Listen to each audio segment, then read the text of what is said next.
Welcome back to Paint Train Outdoors. Is the Redline RL2 the best budget sight for bow hunters this year? Let's take a look. Today we're going to talk about what I think might just be the best budget archery hunting sight that you can use for your bow this year. This is a Redline RL1. This is an older version. They've come out with the RL2s. Both very similar. You can get them in a 3-pin, you can get them in a 1-pin. The Redline RL2, this one is set up as a DTM 3-pin slider. You can see the 3 pins. The dovetail mount. This mounts up really nice with the Matthews bows, the Matthews bridge lock. There's plenty of adjustment right and left. You can see on the barrel here where you can undo the screw and you can move it all the way right or all the way left for both right-handed and left-handed shooters. And then let's get into the details. With this sight, you've got a 19 thousandths first and second pin, and then you've got a 10 thousandths third pin. I don't know if the camera's going to pick it up real well. Again, the top two are 19 thousandths and the bottom is 10 thousandths. You're going to be using that bottom pin, the 10 thousandths pin, as your slider. So how I have mine set up, I have it set up as a 20, a 30, and a 40-yard pin. And you can see over here, if you look at my sight tape, you can see I have it set at 40. You're going to be using your smaller diameter pin for that slider so that your longer shots, you'll have much better precision. By moving to the housing, you can see that we've got a nice high-vis green circle all the way around the housing. That's going to assist you when you're looking through your peep to line everything up, make sure you've got the perfect sight picture. If you look at the top of the dovetails here, you can see that we have 5 divots that you can adjust that either forward or back in your bow. That's going to allow you to use your peep and get the perfect sight picture. You'll be able to have the peep go right around the outside of that sight housing. You can see the bubble in there. Again, most modern sights are going to have a really great bubble. That's going to help you with your shot consistency. There's a second axis and a third axis. On the Redline series, all of your adjustments are toolless. You can see here we've got a bright red knob. It's got a lot of traction here, so you can screw this in, screw it out, you can get it really tight. But what that does is that allows you to open up your slider. You can use your slider to move it up and down. You'll be able to see where my indicator moves up and down along that slider. Again, the only real downfall of this sight is the slider it seems a little bit tight. All your adjustments are toolless. Your windage up here, if you adjust this screw right here, you loosen this bad boy up, and then your adjustments here are nice and audible. You can hear the clicks.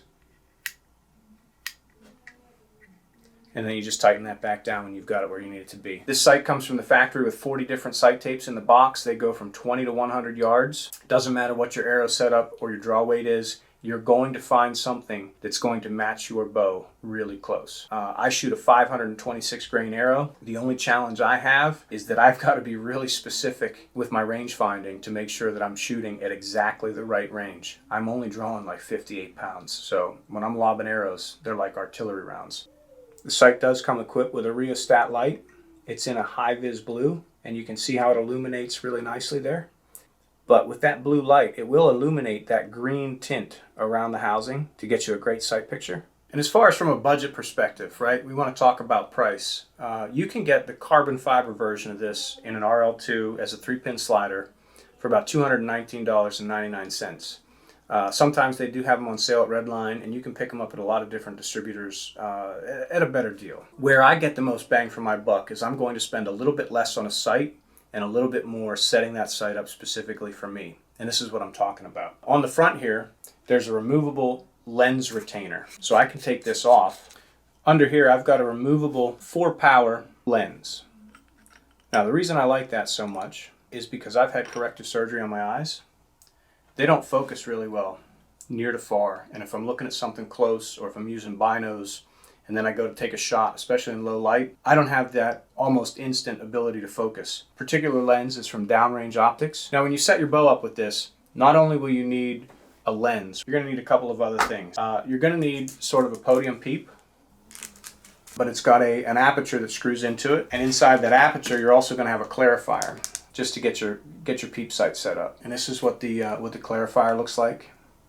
Now, as far as price, budget on the sight, and then with these 4 components, you're going to spend $160.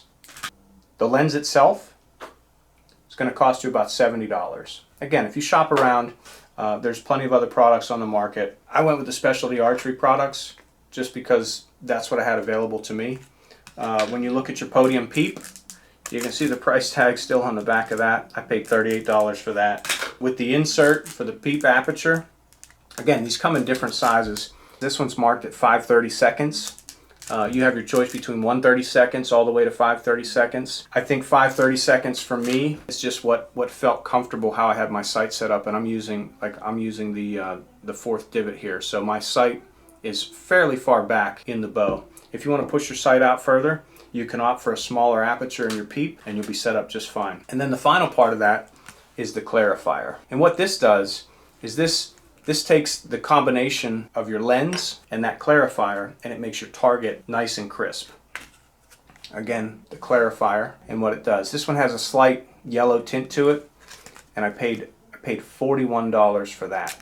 So for 160 bucks, you can throw all of this into a $200 sight. You could be set up for like 360 bucks with a really awesome sight. From my perspective, the first time I drew back and tried to shoot at a deer, I actually let the deer walk another 7 or 8 yards further away before I took a shot. She was at 17 or 18 yards. But I had to let her get out because the first time I drew back and actually looked at a deer through the sight, everything just seemed really big, and I had a challenge trying to get my pin where I wanted it to be. So I let her get a little further away. She started a quarter away, and then I was able to drill her. Deer went probably 40 yards. But that was my first experience with it. And I learned where the capabilities lie. It's all in low light. It's just like when you're sitting in a tree stand and you can hear a deer coming. And the first thing I do is reach for my binos, pull the binos up. I find the deer coming 60, 70 yards away. We've got 4 or 5 minutes left of shooting light. It's very hard to pick those deer off when they're that far away. But when they get within range and you draw your bow, without an aperture, without the clarifier and the magnification, it's probably 4 or 5 times harder to figure out where you want to put that pin on a deer. With this setup, I don't have that problem because I shoot outside, I shoot at the targets in the dark, and I train myself to set up for exactly those scenarios when I'm in the woods. That's why I believe the RL1 or any of the Redline series, bang for your buck, buy the sight, put together your magnification option, whatever you want to go with, whether it's 2 power, it's 4 power, but I think you can go up to 8 or 10 power with them. It's just another advantage. It's something else that you can use in your toolbox to make you a better hunter, to be more lethal, especially in low light scenarios where the time and the effort all culminates in making a great shot and killing a big whitetail. Again, on behalf of Pain Train Outdoors, I appreciate everybody that watches, and we appreciate if you subscribe to the channel. We've got a lot of great content coming up. Alfred wants to transition into this year as almost strictly a traditional archer. I'm on board. As you can see, I've been shooting.